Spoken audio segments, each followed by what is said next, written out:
నాయకులు కార్యకర్తలు నగర పంచాయతీ కన్వీనర్ మల్లారెడ్డి గారు సీనియర్ నాయకులు పత్రికా విలేకరులు ఇక్కడికి విచ్చేసిన ప్రజలందరికీ మహిళలకి పార్టీ నాయకులకు కార్యకర్తలందరికీ నా నమస్కారాలు.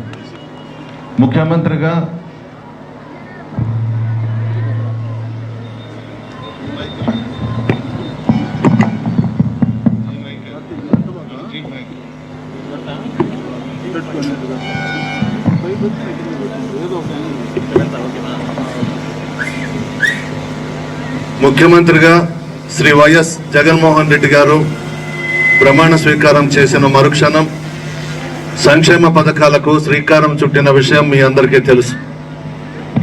రాష్ట్రంలో ఆర్థిక పరిస్థితులు బాగలేకపోయినా ప్రజలు పెట్టుకున్న నమ్మకాన్ని వమ్ము చేయకుండా ముఖ్యమంత్రిగా ప్రమాణ స్వీకారం చేసిన మరుక్షణమే కులాలు, మతాలు, వర్గాలు, రాజకీయాలు చేయకుండా పార్టీలకు అతీతంగా పెద్ద ఎత్తున సంక్షేమ పథకాలు అందించిన విషయం మీ అందరికీ తెలుసు.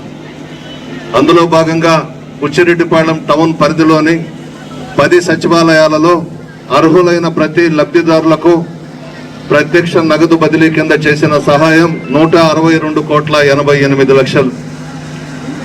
పరోక్ష ప్రయోజనాలు పెన్షన్స్ కానీ, హౌస్ సైట్స్ కానీ, ఇతరత్ర కార్యక్రమాలు కులం, మతం, పార్టీలకు అతీతంగా 72,07,00,000 నాన్ డీబీటీ కింద ఇస్తూ మొత్తం బుచ్చి టౌన్ పరిధిలో లబ్ధిదారులకు అందించిన మొత్తం ఈ 5 సంవత్సరాలలో 234,95,00,000 పార్టీలకు అతీతంగా జగన్మోహన్ రెడ్డి గారు ఇచ్చిన విషయం మీ అందరికీ తెలుసు. ముఖ్యమంత్రిగా జగన్మోహన్ రెడ్డి గారు ప్రమాణ స్వీకారం చేస్తానే బుచ్చిరెడ్డిపాళెం నగరాన్ని మున్సిపాలిటీగా చేయమని చెప్పి అడిగితే రాష్ట్రంలో 10 మున్సిపాలిటీలు శాంక్షన్ చేస్తే నెల్లూరులో బుచ్చిరెడ్డిపాళెంకి ప్రథమ స్థానం ఇచ్చి మన బుచ్చిరెడ్డిపాళెంని నగర పంచాయతీగా చేసిన ఘనత శ్రీ వైఎస్ జగన్మోహన్ రెడ్డి గారికి. రాష్ట్రంలో పేదరిక నిర్మూలన జరగాలని, పేదలందరూ గౌరవంగా తల ఎత్తుకొని తిరగాలని, మహిళలందరూ ఆర్థికంగా బలపడాలని ముఖ్యమంత్రి గారి కోరిక. ఈరోజు ఏ పథకం చేపట్టినా శ్రీ వైఎస్ జగన్మోహన్ రెడ్డి గారు మహిళల పేరిట పథకాలు ఇస్తా ఉన్నారు. 33 పథకాలు ఇచ్చారు. మీరెవరూ అడగలేదు జగన్మోహన్ రెడ్డి గారిని ఫలానా పథకం ఇవ్వండి, ఫలానా పథకానికి పేరు పెట్టండి అని. జగన్మోహన్ రెడ్డి గారే 33 పథకాలు పెట్టి 3 లక్షల కోట్లకు పైగా సంక్షేమ పథకాలకు శ్రీకారం చుట్టిన విషయం మీ అందరికీ తెలుసు. ఈరోజు అన్ని పార్టీలు ఏకమైపోయినాయి. జగన్మోహన్ రెడ్డి గారిని ఓడించాలంట. తెలుగుదేశం, బీజేపీ, జనసేన, కాంగ్రెస్ పార్టీలు అందరూ ఏకమైనారు. ఏమి తప్పు చేస్తే జగన్మోహన్ రెడ్డి గారిని ముఖ్యమంత్రి పదవి నుంచి దించాలి అని అడుగుతా ఉన్నా. పేదలకు సంక్షేమ పథకాలు ఇచ్చి పార్టీలకు అతీతంగా పెద్ద ఎత్తున కార్యక్రమాలు చేపట్టినందుకు దించాలనా? అభివృద్ధి కార్యక్రమాలు చేసినందుకు దించాలనా? వైద్యాన్ని, ప్రభుత్వ హాస్పిటల్స్ అన్నిటినీ మెరుగుపరిచి పేదల ముంగిటకు వైద్యాన్ని తీసుకొచ్చినందుకు దించాలనా? నాడు నేడు పథకం పెట్టి ప్రభుత్వ పాఠశాలలు రూపురేఖలు మార్చినందుకు జగన్మోహన్ రెడ్డి గారిని దించాలనా అని అడుగుతున్నారు.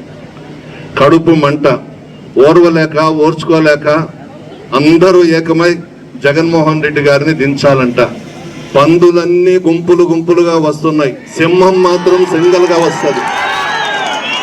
సింహం కడుపులో సింహం పుట్టింది. రాజశేఖర్ రెడ్డి గారు ఇచ్చిన కడిగిన ఆణిముత్యం శ్రీ వైఎస్ జగన్మోహన్ రెడ్డి గారు, కోహినూరు వజ్రం జగన్మోహన్ రెడ్డి గారు, పేదల పెన్నిది, ప్రజల మనసు దోచుకున్నటువంటి వ్యక్తి, ప్రజల మనసులో గుండెల్లో గూడు కట్టుకున్నటువంటి వ్యక్తి శ్రీ వైఎస్ జగన్మోహన్ రెడ్డి గారు. నిత్యం ఎస్సీ, ఎస్టీ, బీసీ, ముస్లిం మైనారిటీలు బాగుండాలని కోరుకునే వ్యక్తి జగన్మోహన్ రెడ్డి గారు. ఈరోజు ఎలక్షన్స్ వచ్చాయి. ఈ ఎలక్షన్స్ లో అందరూ ఏకమైన ప్రజల ఆశీర్వాదం, భగవంతుని ఆశీర్వాదం జగన్మోహన్ రెడ్డి గారికి ఉంది. మన కోవూరు నియోజకవర్గం ఇప్పటి వరకు మా తండ్రి నల్లపురెడ్డి శ్రీనివాసులరెడ్డి గారు, నేను 11 సార్లు పోటీ చేస్తే 9 సార్లు మేము గెలిచాం. ఈ ప్రజలు మమ్మల్ని గెలిపించారు. మీ మధ్య ఉన్నాం, మీ కష్ట సుఖాల్లో భాగస్వామ్యులైనాం. గడప గడపకు మన ప్రభుత్వం కార్యక్రమంలో భాగంగా ముఖ్యమంత్రి గారి ఆదేశాల మేరకు నా కాలు బాగలేకపోయినా 1,12,100 గడపలు దొక్కాను ఈ నియోజకవర్గంలో. ప్రతి కుటుంబాన్ని పరామర్శించాను. మీ కష్ట సుఖాల్లో భాగస్వామ్యులైనాం. బుచ్చిరెడ్డిపాళెం నగర పంచాయతీ ప్రజలని అడుగుతా ఉన్నా, బుచ్చిరెడ్డిపాళెంని మున్సిపాలిటీ చేశాను అని అనుకుంటేనే మీరు నాకు ఓటు వేయండి.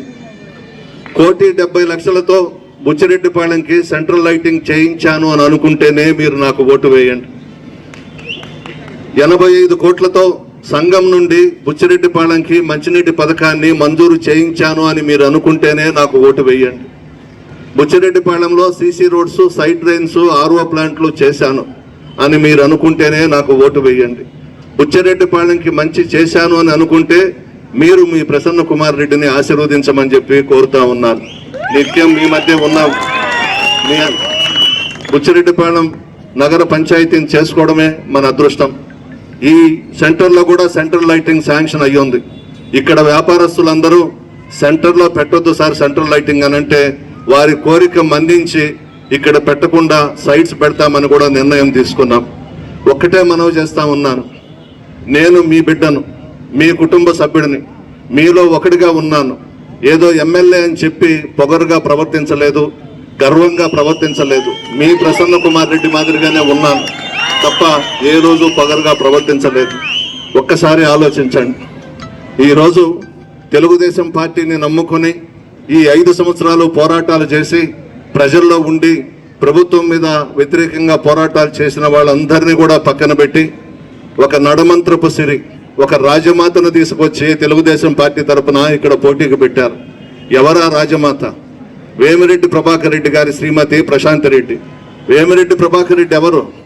మొన్నటి వరకు జగన్మోహన్ రెడ్డి గారి కాళ్ళ దగ్గర పడి 6 సంవత్సరాలు రాజ్యసభ పదవి తీసుకొని విదేశాలలో విలాసవంతమైన జీవితం గడుపుతూ పెద్ద పెద్ద కాంట్రాక్టులు చేసుకుంటూ జగన్మోహన్ రెడ్డి గారి బొమ్మను అడ్డం పెట్టుకుని కోట్లకు పడగలెత్తి ఆయన శ్రీమతి ప్రశాంతి రెడ్డిని తిరుమల తిరుపతి దేవస్థానంలో మెంబర్గా వేయించి ఢిల్లీలో 4 రాష్ట్రాలకు సంబంధించిన తిరుమల తిరుపతి దేవస్థానానికి చైర్మన్గా వేయించి అన్నీ అనుభవించి 2 విషయాలలో జగన్మోహన్ రెడ్డి గారిని వదిలి వెళ్ళిపోవడం జరిగింది.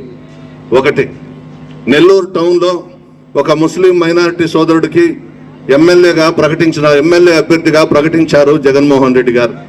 2, కందుకూరులో బీసీ సామాజిక వర్గానికి సంబంధించి ఒక యాదవ కమ్యూనిటీకి సంబంధించి మదన్నని ప్రకటించారు. ఈయన ప్రభాకర్ రెడ్డి గారు రెడ్లను ప్రతిపాదించాడు. జగన్మోహన్ రెడ్డి గారు ఒప్పుకోలేదు. దాంతో పార్టీని వదిలి వెళ్ళిపోయినారు. బుచ్చిరెడ్డిపాళెంలో ఖాజానగరు, శాంతినగరు అన్ని ప్రాంతాలలో ముస్లిం మైనారిటీ సోదరులు ఉన్నారు. అందరికీ ఒకటే మనవి చేసుకుంటున్నా, మీ సత్తా ఏందో ఈ ఎలక్షన్స్ లో చూపించండి. ఒక ముస్లిం మైనారిటీ సోదరుడికి, ఒక పేద కుటుంబానికి ఎమ్మెల్యే అభ్యర్థిగా నెల్లూరులో ప్రకటిస్తే అతను పార్టీ వదిలి వెళ్ళిపోయినాడు. కొంతమంది ముస్లిం మైనారిటీ సోదరులు ఆ పార్టీ వెనక తిరుగుతున్నారు. మన ముస్లిం మైనారిటీలకి అగౌరవపరిచి మనకు టికెట్ ఇచ్చాడని వెళ్ళిపోయిన ప్రభాకర్ రెడ్డికి, ప్రశాంత్ రెడ్డికి మీరు చేయడం కరెక్ట్ కాదు. మీరందరూ ఏకమై మీ సత్తా ఏందో చూపించే టైం వచ్చింది. ముస్లిం మైనారిటీ సోదరులంటే ఏందో మీరు చేసి చూపించే టైం వచ్చింది. ఎవ్వరు కూడా అతనికి చేయకూడదు. పేదల ద్రోహి ప్రభాకర్ రెడ్డి. అతనికి డబ్బు ఉంటే చాలు, ఇంకా వేరే కార్యక్రమాలు ఉన్నాయి అతనికి, అవి ఉంటే చాలు, ఇంకొకటి లేదు. పేద ప్రజలని దగ్గరకు రానివ్వరు. ఆ ఇంట్లో 4 గేట్లు ఉంటాయి. ఈ 4 గేట్లు దాటినాక సెక్యూరిటీ వాళ్ళు ఉంటారు. ఆ సెక్యూరిటీని దాటుకొని పోవాలంటే మన వల్ల కాదు. పేదలకు స్థానం లేదు. పెద్ద పెద్ద కాంట్రాక్టర్లు, ధనవంతులనే చుట్టూ పెట్టుకుని ఉంటాడు. మీరందరూ కూడా ఒకటే గమనించండి. నేను మీ మధ్య ఉన్న, మీ కష్ట సుఖాల్లో భాగస్వాములైన ఈ నియోజకవర్గం అభివృద్ధికి కృషి చేశాను. ఈరోజు ప్రశాంత్ రెడ్డి నేను వేసిన రోడ్ల మీద తిరుగుతూ నేనేమీ చేయలేదని మాట్లాడుతూ ఉంది. సిగ్గుండాలి కదా కొద్దిగా. ఎవడో రాసిస్తే దాన్ని మైకులో పట్టుకొని మీటింగుల్లో తిట్టడం, నన్ను జగన్మోహన్ రెడ్డి గారిని మొన్నటి దాకా జగన్మోహన్ రెడ్డి గారి కాళ్ళు పట్టుకున్నారు, పదవులు సంపాదించుకున్నారు, డబ్బు సంపాదించుకున్నారు. ఈరోజు ఇద్దరికి బీసీలకు సంబంధించి పదవులు ఇస్తే పార్టీ వదిలి వెళ్ళిపోయినారు. ఒక్కటే మనవి చేస్తా ఉన్నా, పొరపాటుగా జరగరానిది ఏదైనా జరిగి మరలా చంద్రబాబుని కానీ ఆ కుర్చీలో కూర్చొని పెడితే సంక్షేమ పథకాలు ఆగిపోతాయి. వాలంటీర్స్ వ్యవస్థ రద్దు చేసేస్తాడు, సచివాలయ వ్యవస్థ రద్దు చేసేస్తాడు, పేదలు అన్యాయం అయిపోతారు. ఈరోజు జగన్మోహన్ రెడ్డి గారు మీ బిడ్డగా, మీకు అండగా అన్ని రంగాలలో ప్రాముఖ్యతనిస్తూ ఈ ప్రభుత్వాన్ని భారతదేశంలోనే ఆదర్శ రాష్ట్రంగా తీర్చిదిద్దుతున్నారు. పెన్షన్ల విషయం తీసుకోండి. వాలంటీర్స్ తీసుకెళ్లి ముసలి వాళ్లకు, వితంతువులకు, వికలాంగులకు ఇస్తున్నారు. చంద్రబాబు నాయుడు నిమ్మగడ్డ రమేష్ అనే వ్యక్తితో కోర్టులో వేయించి వాలంటీర్స్ చేత పంపిణీ చేయకుండా చేశాడు. గత నెల 1వ తేదీ దాదాపు రాష్ట్రంలో ఈ ఎండకు తట్టుకోలేక 33 మంది చనిపోయినారు. నిన్న సంగం మండలం అన్నారెడ్డిపాలెం పల్లిపాలెం గ్రామానికి చెందిన ఆళ్లపాక పద్మ కుమారుడు శివప్రసాద్ ఇద్దరు కూడా బ్యాంకులో పడ్డ పెన్షన్ డబ్బులకు వస్తే యాక్సిడెంట్ అయిపోయి చనిపోయినారు. స్పాట్లో ఇద్దరు చనిపోయినారు. ఎంత దుర్మార్గుడు అంటే చంద్రబాబు నాయుడు, వాలంటీర్స్ ఇస్తే తప్పేంది? పెన్షన్లు ముసలి వాళ్ళు ఉంటారు, వికలాంగులు ఉంటారు, వాళ్ళు బ్యాంకులకి ఆఫీసుల చుట్టూ తిరిగి పెన్షన్లు తీసుకోవాలంటే ఎంత కష్టం. చేయూత కూడా ఆపిచ్చేశాడు ఈరోజు ఎలక్షన్ కమిషన్కి లెటర్ ఇచ్చి. ఇవన్నీ మీ విజ్ఞతకే వదిలేస్తున్నా, మీ మనస్సాక్షికే వదిలేస్తున్నా. మీ ఆశీర్వాదం నాకు, విజయసాయి రెడ్డి గారికి ఉండాలి. ఒక్కొక్కరికి 2 ఓట్లు ఇస్తారు. 2 కూడా ఫ్యాన్ గుర్తు మీద వేసి మమ్మల్ని ఆశీర్వదించవలసిందిగా కోరుతూ సెలవు తీసుకుంటున్నాను. పెద్దలు, నా సోదరుడు, నిత్యం ప్రజల్లో ఉండే మనిషి, శాసనసభ్యుడిగా మంచి పేరు తెచ్చుకున్నారు.